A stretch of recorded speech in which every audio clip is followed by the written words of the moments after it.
Hi friends, in this video I am going to explain about Master's theorem. Okay, before going into that Master's theorem, let us take one general recurrence equation. So let us take some t of n is equal to 2 times its half t of n by 2 plus n. Now this is the recurrence equation. We need to solve this recurrence equation. So in order to solve any recurrence equation, we know that one method called backward substitution method, which is also called as repetitive substitution method. So backward substitution method means we know t of n is equal to 2 times its half plus n.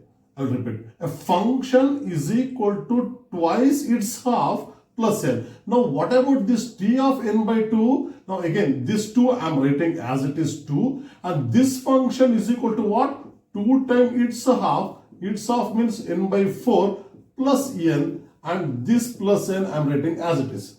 Now this I'll rewrite. Now 2 into 2, 2 square. T of n by 4 I am writing as 2 square plus 2 into n, 2n plus this n. Similarly, now I'll replace this term by this term. So there is 2 square into this function is equal to twice its half, that is 2 times t of n by, this is 2 square 4, 4 half is 8. So that is 2 by 2 cube plus n plus this 2n plus n.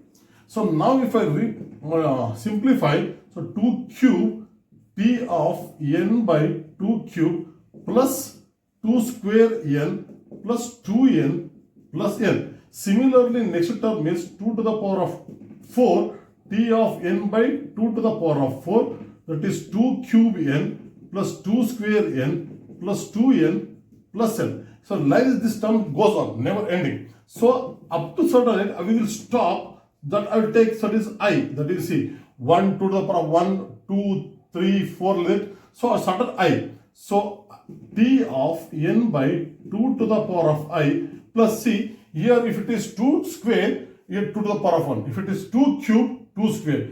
2 to the power of 4, 2 cube. So it is one lesser than the I. So I'll write 2 to the power of I minus n plus 2 to the power of I minus 2n. That is see, it is decreasing. 2 cube, 2 square, 2 to the power of 1, 2 to the power of 0 like this.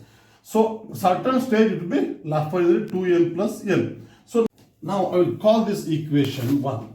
But to get the initial condition, okay, so we need to make this term as 1. In order to make this term 1, what I will do, I will replace, that means put what? I will put 2 to the power of I is equal to n in equation 1 in order to get the initial condition. So that is initial condition is what? T of 1 is equal to 1, assume. Okay. So now I need to make this term as 1. When now, suppose if numerator and denominator both are same, then I will be, this is 1. So I am replacing 2 to the power of I by n. So if I replace this, what equation 1 becomes 2 to the power of I plus n into t of n by n plus I into n. This is 1 into n plus I into n. So again I'll put in dead end. Now what we replaced what? 2 to the power of I is equal to n. Now apply log on both the sides. So log 2 to the power of I to the base 2 is equal to log n to the base 2. Now if I take log a to the power of b is b into log a. So for that formula, now I into log 2 to the power of 2 is equal to log n to the base 2. So now log 2 to the base 2 is 1. So this I is equal to log n. So I got the value of I. Now replacing the value of I in this equation, I got n plus n into log n2. That is in place of n log n, this n into I into n into log n, whatever, both are same. So now out of these two terminologies, so this term is most dominating term. So I will get this n log n. So here t of n belongs to big theta of n log n. So this is my time complexity for this equation. See, this method of solving the recurrence equation is called backward substitution method. Okay, now why I am explaining this one? So this is the disadvantage of this method. What? backward substitution method. In backward substitution method, see how many steps we need to follow. See, we should know this geometric progression series, what to replace by what formula we have to use. So then again this logarithmic formulas. So all these things we need to remember. So much of, we don't know whether we geometric progression series like this or arithmetic progression series. We don't know what we'll get. So it is complicated and moreover it is time consuming. Okay. So this is the major disadvantage of what? Backward substitution method for solving the recurrence equation. But we can solve this recurrence equation in only one step. Okay, which is that method? That is Master's theorem. That is the beauty of the Master's theorem. That means if we use Master's theorems, no need to follow all these steps. We can get this solution directly in one step. So that's why we go for Master's theorem. Okay.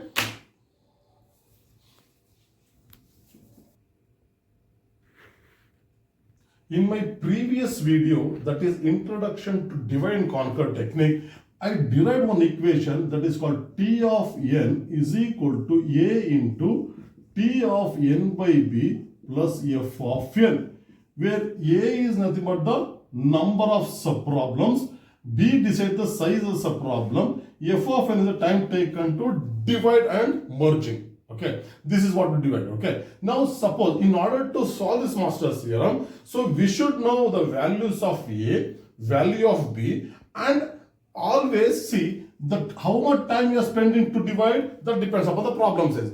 Assume the problem size is too large, then we need to make more number of divisions and at the same time the same number of times merging. If the problem size is small, we need to divide very less number of times, so less number of merging. So the time spent to divide and merge is depending directly on the problem size.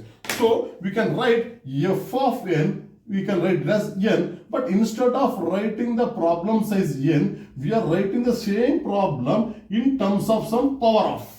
That means we are writing the problem size n. That same n we are writing in terms of some power of. So for example, assume the problem size is say 6. Okay, problem size is 16. So 16, this is the problem size, n is equal to 16. Same this can be written as 2 to the power of 4.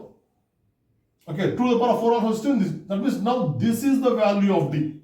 Okay, so if you know the value of A, if you know the value of B, if you know the value of D, so then we can easily apply Master's theorem to any of the general recurrence equation. And okay, one thing what we should keep it in mind, we can apply Master's theorem only to the recurrence equation which is using divide and conquer technique only we can use. Okay, other than that it's not possible to use this Master's theorem. Okay, so now with this, so if I know A value, if you know B value, if you know D value, then we can apply this Master's theorem.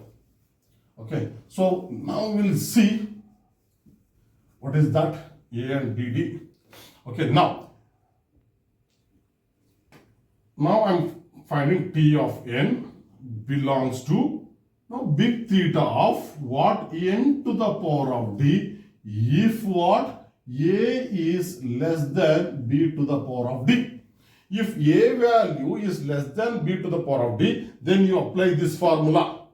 Suppose if A is not less than, if A is equal to B to the power of D, then you can use the formula big theta of n to the power of D log n to the base B.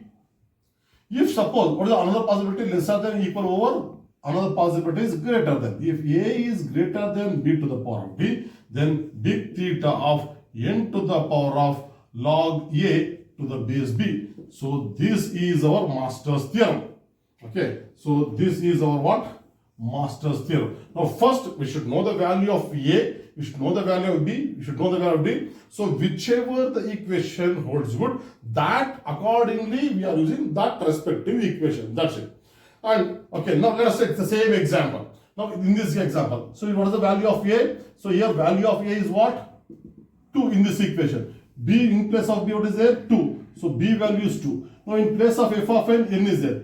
F of n is equal to n. This n we can write as n to the power of 1. So therefore what? Therefore d is equal to 1. So now I know a value, I know b to the power of d. So a 2, b is 2, d to the power of 1. So these two equal. 2 is equal to 2 to the power of 1. So when it is equal, when a is equal to b to the power of d, which equation we have to use? This equation. Now if you see, now t of n belongs to big theta of this equation, n to the power of d.